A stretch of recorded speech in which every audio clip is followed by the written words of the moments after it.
Digimon Survive has been out for just over a week now, and I've personally been having a lot of fun playing it. That said, as with any game, there's always going to be those little things that maybe you don't quite understand at the start and wish you did sooner, so that's what this video is for. Today I'm going to be presenting you with 10 tips and tricks and pieces of information that I think you should know going into Digimon Survive. This will range from tidbits with regards to evolution and recruitment to even going over how to get the secret ending in the game, though I will not go into any spoilers regarding what the ending is, or even the context behind it. There are a couple of generic requirements, but I'll get to that in a bit. Do expect mild spoilers from the first few chapters of the game especially, nothing super story significant, more so regarding Digimon present within the game and the first couple bosses and stuff like that. Anyways, all that said, let's dive in.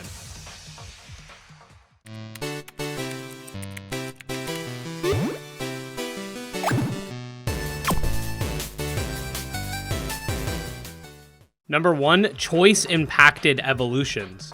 Okay, so first of all, you probably know this because this was in part of the marketing campaign, but yes, the choices you make in-game do affect what your partner Agumon will evolve into. Throughout the game, you'll be given various choices, each of which will affect one of your karma stats, whether it be your wrathfulness, your morality, or your harmony, and when the time comes for evolution, which form you'll evolve into will be dependent on the karma that your highest stat is attributed to. As you can see, Agumon can actually digivolve in any way, so even if you get, let's say, Tuskmon like me, following the wrathful options, later on in the story when it comes to time to evolve into the ultimate stage, if let's say my harmony is up, my evolution tree would affect that. You can't control exactly when your partner Digimon evolves, but definitely pay attention to your various karma values. Number 2, evolution items. While we're on the topic of evolution, when it comes to non-partner Digimon, you will require a certain type of item to evolve Digimon recruited on your adventure. Digimon recruited cannot be devolved once evolved, so it is important to make sure you decide which Digimon you want to keep in the lower stages and which you want to bring forward. These items are called enlightenment slabs, and there is one for each stage. The mature enlightenment slab will take you to champion, the perfect enlightenment slab will take you to ultimate, and the ultimate enlightenment slab will take you to mega. These items are farmable, and I will be putting out a farming location guide in the future, but for now, just know that these items do exist and make sure you use them wisely. If you do want to know where you can get some of them, check out this video linked below. Number 3, check everything. On the topic of items, one thing of note that I definitely didn't realize at the start is that interacting with just random stuff while you're in the point and click mode can net you items. For example, you can find one of those enlightenment slabs at the inner shrine. Also make sure you pull out your phone and do the same thing because there can be items hidden that way as well. You can press L and R while in phone mode to quickly move over to anything relevant. So if you press L and R and nothing happens, that means you know you've cleared the area, and this is true for both states. It's very easy to just get wrapped up in finding the next red exclamation point and clicking on it to progress the story, but you'll miss out on a lot of goodies. Number 4, earn more XP. There's an item present within the game called the Learning Crystal, which will increase your XP growth. You can find one in the boss against Fangmon that I actually missed because you needed to go down and to the left, which I never ended up doing. There will be a box which you can destroy to unlock the item. You can then go ahead and equip it to your Digimon in order to reap the rewards. There are more than just one of these in the game, so maybe we'll do a location guide in the future.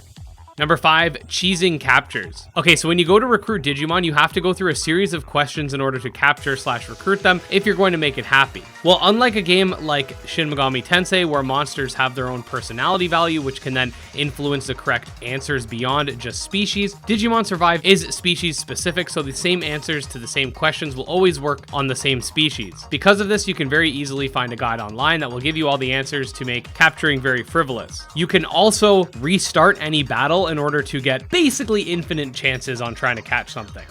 Number 6, speed up battles. If you find that tactical battles are taking a little too long, you can actually speed up the animations via the options setting. Just navigate as seen on the screen. Pretty simple, but I did think it was worth noting. Number 7, Gilmon. So for those of you who purchase a game within the first month for digital or pre-purchased for physical, you can receive Gilmon as a special bonus for doing so. I actually did do a guide on how to get it, and I'll just sort of clip out the important part here. Once you load up the game, you're going to be prompted with this screen basically saying that you have Gilmon in your game, but you can't unlock him until you reach a certain part of the story. Simply progress the story until you go through the first battle where you essentially get to obtain Agumon, and then once you've done that and you're able to, you can press the pause button in order to access the menu, then simply hit X and that'll unlock a Gilmon onto your team. It's seriously as simple as that. Gilmon is honestly a pretty strong Digimon so far from what I've played. And I mean, you Digimon Tamers fans are going to be real happy about having him anyway. Number 8, unlocking the hidden ending. Okay, so there are 3 main endings in Digimon Survive, one for each Karma branch, and a 4th sort of secret or true ending that can be unlocked. However, there are a couple of rules you have to follow in order to do so.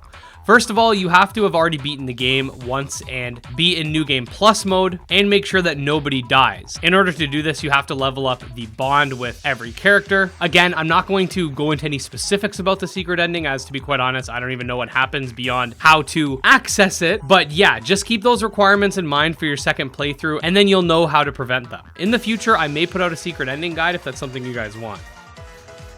Number 9, the same evolutions. So some Digimon will evolve into the same Digimon as others. This is another point I mentioned in my evolution guide, but I do think it's really important because it'll save you evolution items. So what I mean by this is you might have 2 rookie stages, for example, that evolve into the same champion form. Take Gilmon, who evolves into Diatrimon, which is also an evolution that the partner Falcomon evolves into. It might be worth holding off on certain evolutions for Digimon that have multiple branches until you figured out what all the other Digimon are going to evolve into. I used my first evolution item on Gilmon because I knew that was a pretty safe bet, considering it was a special event Digimon. Number 10, Digimon Survive is a visual novel and tactical RPG hybrid. Okay, so this might sound really redundant to many of you, but ever since the game came out, a lot of people were almost shell-shocked that this game was heavily focused on the point-and-click sort of story aspects, despite the fact that it has been stated under numerous occasions that the game is a 70-30 split between these story segments and tactical combat.